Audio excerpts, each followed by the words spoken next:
The verdict is in for Sean Kingston's federal fraud trial. According to NBC News, the Beautiful Girls singer, whose real name is Kisean Anderson, and his mom, Janice Turner, were each found guilty on 1 count of conspiracy to commit wire fraud and 4 counts of wire fraud at a Florida courthouse on March 28th. FBI agents stormed Sean Kingston's Florida mansion, seizing luxury watches, designer clothes, and evidence of a $1 million scam.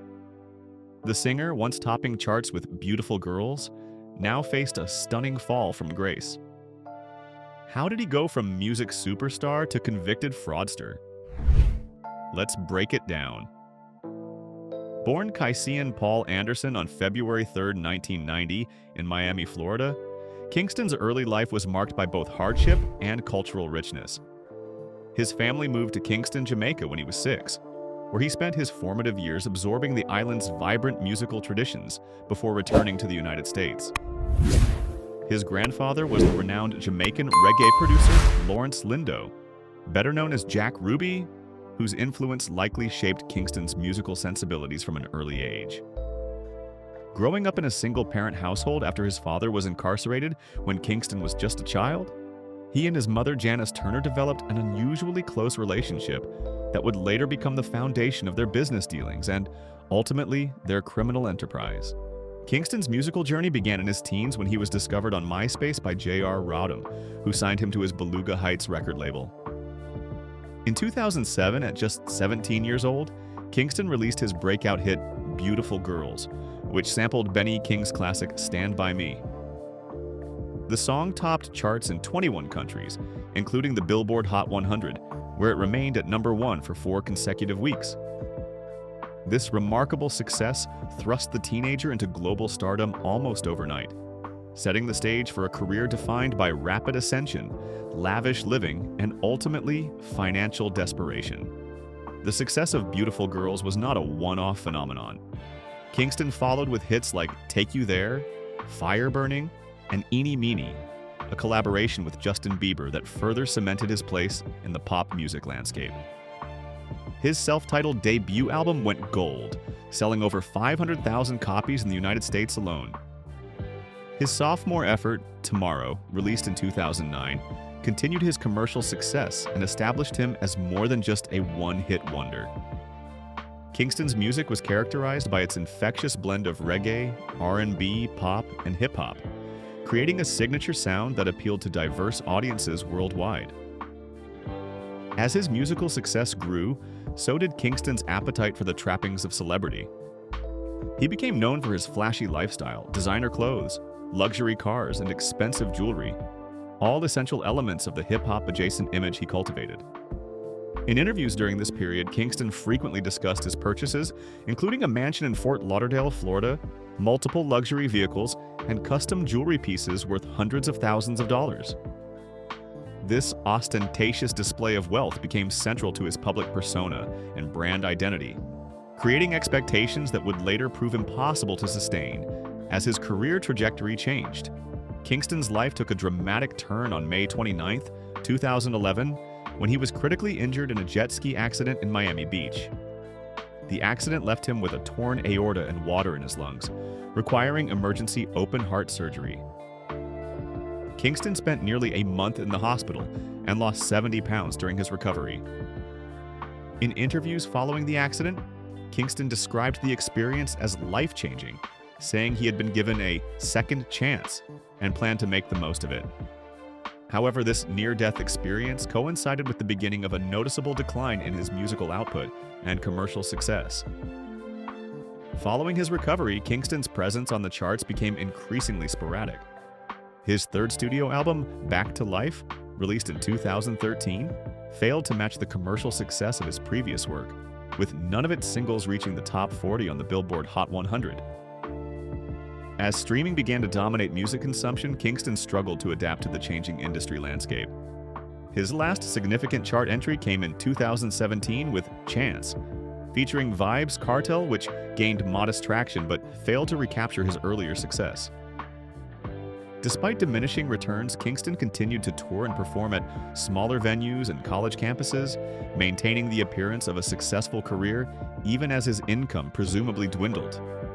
Throughout these professional challenges, Kingston maintained a public image of continued prosperity. His social media accounts showcased luxury cars, designer clothes, and expensive jewelry, creating a stark disconnect between the lifestyle he projected and what court records would later reveal was his financial reality. This period coincided with the first public signs of financial trouble. In 2015, Kingston's Florida mansion was foreclosed upon after he reportedly fell $2.5 million behind on mortgage payments. That same year, a jeweler filed a lawsuit claiming Kingston had failed to pay for delivered items worth $48,000. These incidents, while reported in entertainment news at the time, were largely dismissed as isolated problems, rather than indicators of a larger pattern of financial mismanagement and fraudulent behavior. Behind the scenes, Kingston's relationship with his mother, Janice Turner, had evolved from familial to professional. Turner had taken on the role of business manager for her son, handling his financial affairs and negotiations with various vendors and service providers. This arrangement, while not uncommon in the entertainment industry, lacked the professional oversight and accountability that might have prevented or at least limited the fraudulent activities that would later come to light. Friends and associates would later describe Turner as fiercely protective of her son, sometimes to a fault, and willing to go to extraordinary lengths to maintain his celebrity status and lifestyle. Court records and testimony would eventually reveal that Kingston and Turner's financial difficulties had become severe by early 2023. Kingston was reportedly facing significant tax liabilities, accumulating debts, and struggling to secure new recording and performance opportunities that could generate substantial income. Rather than scaling back their lifestyle or seeking legitimate financial assistance, the pair allegedly turned to fraud as a solution to their mounting problems. What began as perhaps a temporary stopgap, the intention to eventually pay for goods once funds became available, evolved into a systematic scheme to defraud multiple businesses of luxury items with no intention of payment. According to federal prosecutors, between April 2023 and March 2024, Kingston and Turner engaged in a calculated scheme targeting luxury retailers and service providers. The operation was sophisticated in its execution and relied heavily on Kingston's celebrity status to establish initial credibility. Kingston would typically make the first contact with potential victims, leveraging his fame to gain their trust and interest in doing business. Once this relationship was established, Turner would step in to handle the financial aspects of the transactions, providing what appeared to be legitimate wire transfer confirmations and banking information. The indictment detailed several specific instances of fraud that illustrated their methodology. In June 2023, Kingston approached a high-end watch dealer in Miami, expressing interest in purchasing 3 luxury timepieces with a combined value of $765,000. After selecting the watches, Kingston had them delivered to a hotel where he was staying, with Turner providing documentation of wire transfers totaling $285,000 and $480,000 respectively. The transfers never materialized, and despite multiple follow-up attempts by the dealer, the full payment was never received. Similar patterns emerged with the purchase of a $160,000 luxury vehicle from a dealer in Fort Lauderdale and $40,000 worth of audio and video equipment for Kingston's recording studio. What made these transactions particularly convincing to the victims was the professional appearance of the documentation provided. Turner had apparently become adept at creating fraudulent wire transfer confirmations that contained all the expected elements: proper bank formatting, confirmation numbers, and timing that aligned with normal banking procedures. This level of detail suggested not a haphazard scheme, but a carefully planned operation designed to exploit the trust afforded to celebrities and the willingness of luxury vendors to accommodate high-profile clients with flexible payment arrangements. The scheme began to unravel in early 2024 when several victims, frustrated by non-payment and increasingly suspicious, began comparing notes. A watch dealer who had been defrauded reached out to colleagues in the industry and discovered that Kingston and Turner had used nearly identical tactics with multiple vendors. This information was brought to local authorities in Broward County, Florida, who launched an initial investigation. Given the interstate nature of many of the transactions and the use of electronic communications to facilitate the fraud, the case quickly attracted federal attention, with the FBI joining the investigation by February 2024. Investigators pieced together a timeline of fraudulent activities spanning nearly a year, revealing not isolated incidents, but a pattern of systematic deception. Electronic records, including emails, text messages, and bank statements, provided a paper trail that proved damning for Kingston and Turner. Particularly incriminating were text messages between mother and son, discussing various aspects of their scheme, including one exchange where Kingston allegedly instructed Turner to use the same wire confirmation template, but change the dates and amounts for a new transaction. These communications established not only their involvement, but their awareness of the fraudulent nature of their actions. On March 15, 2024, federal agents executed search warrants at Kingston's rental home in Pembroke Pines, Florida, and Turner's apartment in Miami. The searches reportedly yielded physical evidence including luxury watches, designer clothing with tags still attached, and documents related to various fraudulent transactions. Kingston and Turner were arrested the same day and initially released on bond, with travel restrictions. The U.S. Attorney's Office for the Southern District of Florida announced the indictment on July 8, 2024, charging the pair with 1 count of conspiracy to commit wire fraud and 4 counts of wire fraud. In the months leading up to the trial, Kingston maintained a relatively low profile, canceling several scheduled performances and limiting his social media activity. Turner, meanwhile, reportedly attempted to reach settlements with some of the alleged victims, offering partial payments in exchange for dropping complaints. Efforts that prosecutors later characterized as attempts to obstruct justice and influence potential witnesses. These actions led to a modification of Turner's bond conditions in November 2024, requiring her to wear an electronic monitoring device and observe a strict curfew. The trial began on March 29, 2025, at the U.S. District Court for Southern Florida, drawing significant media attention and crowds of both supporters and curious onlookers. Over 5 days, prosecutors presented their case methodically, calling 17 witnesses, including defrauded vendors, banking experts who testified to the fraudulent nature of the wire transfer documents, and even former associates of Kingston and Turner, who described conversations in which the pair allegedly discussed aspects of their scheme. Particularly damaging was testimony from Kingston's former personal assistant, who claimed to have witnessed Turner creating fake wire transfer confirmations on her computer, and discussed with Kingston how long they could stall various creditors.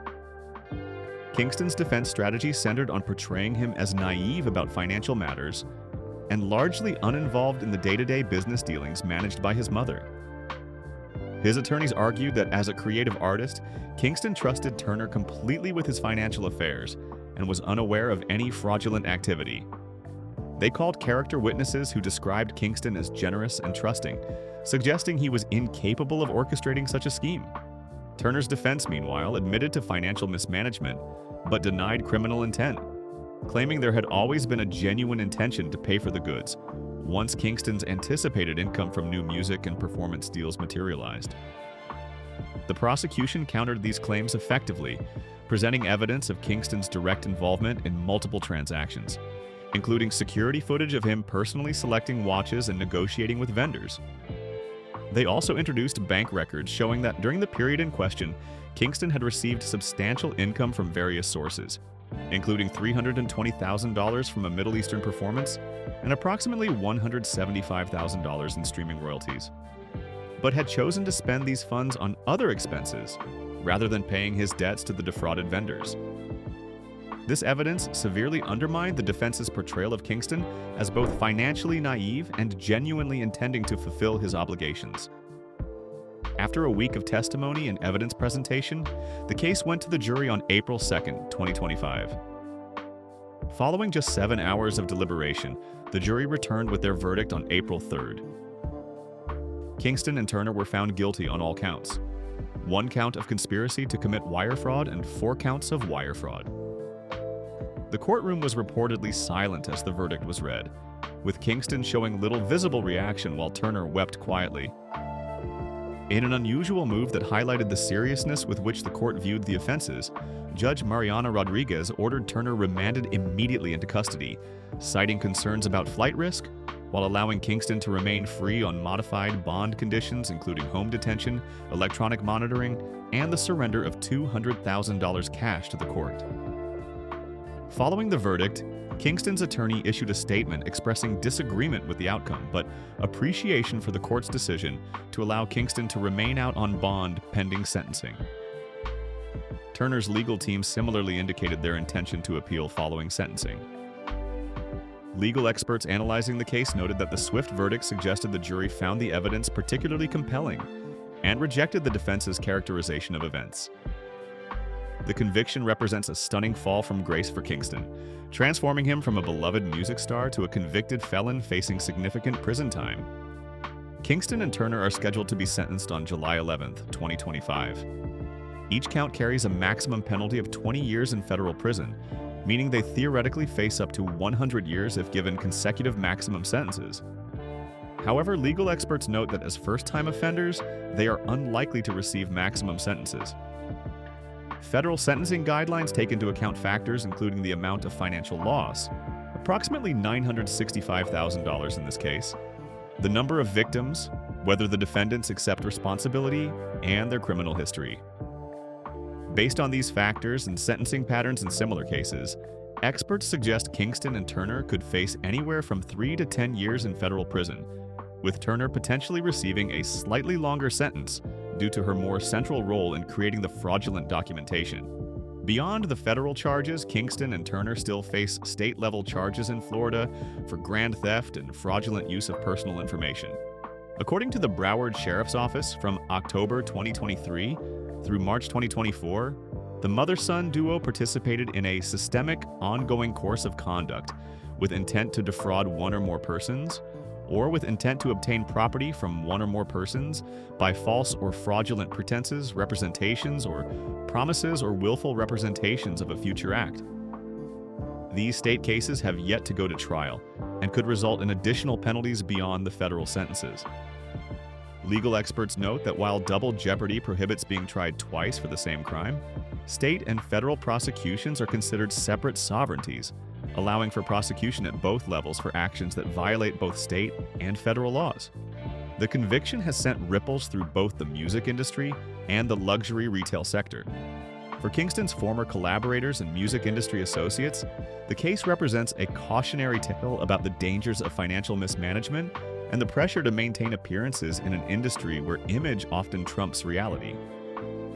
Several artists who had previously worked with Kingston have distanced themselves from him, with one former collaborator stating anonymously to industry publication Billboard that this goes beyond making bad decisions. This was calculated deception over a long period. That's hard to come back from, professionally or personally. For luxury retailers, particularly those catering to celebrity clientele, the case has prompted a reevaluation of payment protocols and verification procedures. The National Jewelers Association issued updated guidelines for high-value transactions in March 2025, specifically citing recent high-profile fraud cases as the impetus for stricter verification requirements, including independent confirmation of wire transfers before releasing merchandise. Several high-end watch dealers and luxury car retailers have implemented similar policies, signaling a broader shift away from the preferential treatment often afforded to celebrity clients. The case also raises important questions about celebrity culture and the extreme pressures faced by entertainers to maintain appearances of success and wealth. Cultural critics have pointed to Kingston's case as emblematic of a broader problem in the entertainment industry, where performers often feel compelled to project images of prosperity, even when their financial reality is quite different.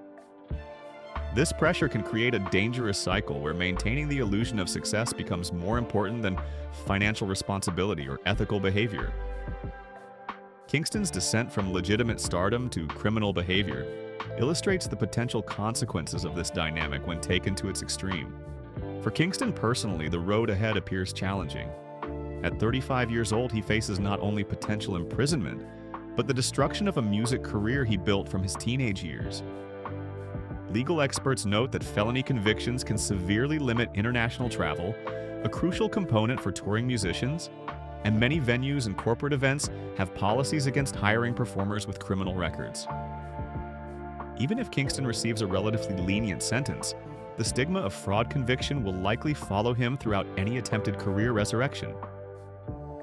His most recent musical releases prior to his arrest had already shown diminishing commercial returns, and the publicity surrounding his conviction will likely further complicate any comeback attempts. Turner's future appears even more precarious. At 63 years old, she faces potential imprisonment at an age when health concerns become increasingly significant. Her immediate remand into custody following the verdict suggests the court views her role in the scheme with particular seriousness. The victims of Kingston and Turner's fraud have been largely silent since the verdict, with many likely advised by attorneys to refrain from public comment pending potential civil litigation to recover their losses. However, court records indicate that the financial impact on some businesses was substantial, with at least one luxury watch dealer reportedly facing bankruptcy proceedings, partly as a result of the $765,000 loss incurred through dealings with Kingston and Turner. These impacts highlight the fact that fraud is not a victimless crime, particularly when targeting small or medium-sized businesses that may lack the financial reserves to absorb such significant losses. Kingston's former fans have expressed mixed reactions to his conviction. Social media comments range from expressions of disappointment and betrayal to continued support and hopes for redemption. This dichotomy reflects the complicated relationship between celebrities and their fans, where a personal connection to an artist's work can sometimes override objective assessment of their actions. For many younger fans who grew up with Kingston's music as the soundtrack to their adolescence, the conviction represents a particularly jarring disconnection between the artist they admired and the reality of his actions. As Kingston awaits sentencing under house arrest and his mother remains in custody, the final chapter of this legal saga has yet to be written. Whatever sentence is ultimately imposed, the case stands as a stark reminder of how quickly fortunes can change in the entertainment industry and the potentially devastating consequences of prioritizing image over integrity. The story of Sean Kingston's rise and fall encompasses themes of early success, financial pressure, family dynamics, and criminal behavior, a cautionary tale about the dark side of celebrity in the modern age. In retrospect, Kingston's hit song Beautiful Girls contains a perhaps unintentional irony in its chorus. They'll have you suicidal, suicidal when they say it's over. While written about romantic heartbreak, these lyrics now seem prophetic about Kingston's relationship with fame itself, a beautiful but dangerous attraction that ultimately led to his downfall. As the music industry and public digest the implications of this case, Kingston and Turner prepare to face the consequences of actions that have permanently altered the trajectory of their lives and tarnished what was once a remarkable success story in American music.